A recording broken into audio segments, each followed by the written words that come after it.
Westbond 7700B ball bonder, and it comes with this work holder here. It's a rotary type, so it'll spin, and it could be set up for mechanical hold down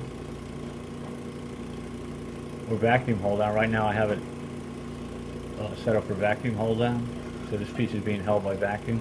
Just slide it over a little bit. You see there's a little hole in the center.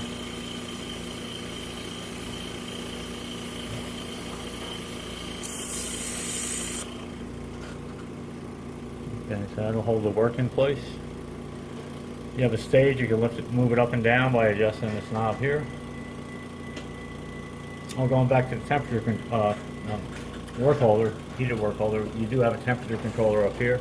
It's set for 150 degrees C. And then we have our arm movement here, our manipulator. And you can see that moves our head.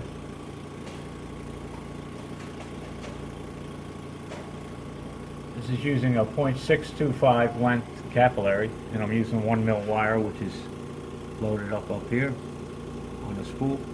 It's fed down through the tube here, through the clamps and down through the capillary.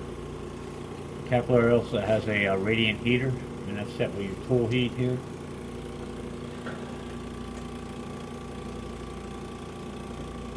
Right, your recipe is loaded up here on the left here. And right now I'm in buffer 0, 1.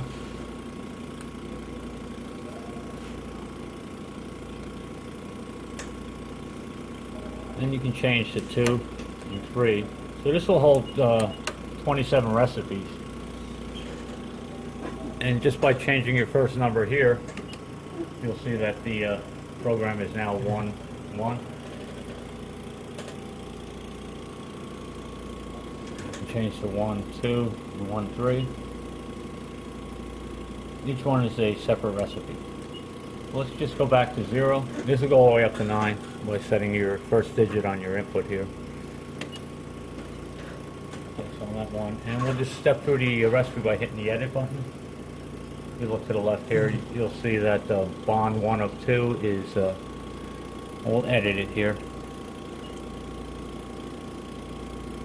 So we're doing 2 bonds. There's a lift before torch. It's set to 300. Power is 350.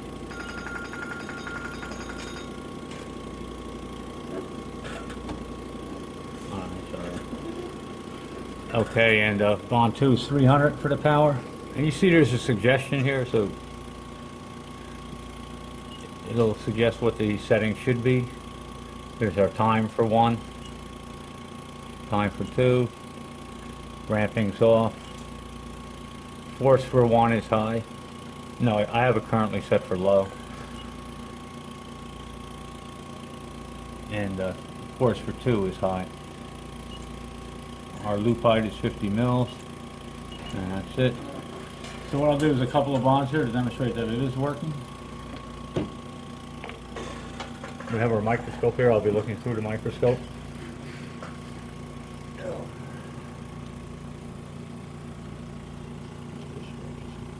So what I'll do is I'll bring it down to bond 1.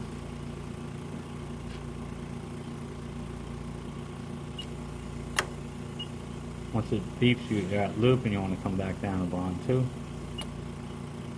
then you're going to lift your manipulator knob all the way up, and a ball is formed. And it's ready for first bond again. Bond 1, bond 2. And you just continue on.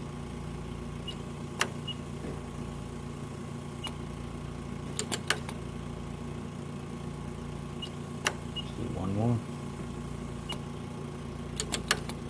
Okay, so that's the ball bonding process. Now you do have a ball size adjustment over here on the left.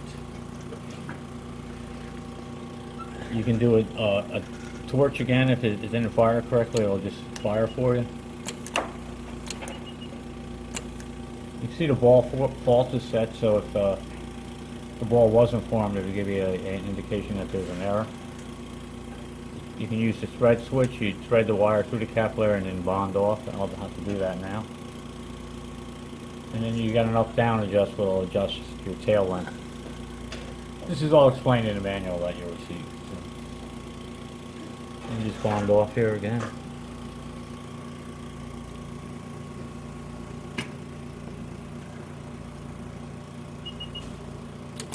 And we'll create another ball.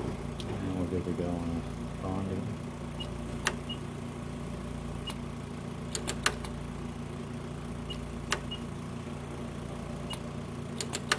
Just one other thing too, in the back you see a gauge there, it's set to 25 psi. That's for the pneumatics that's operating your clamp and your EFO wand here. And then the other requirement would be your vacuum line for your stage.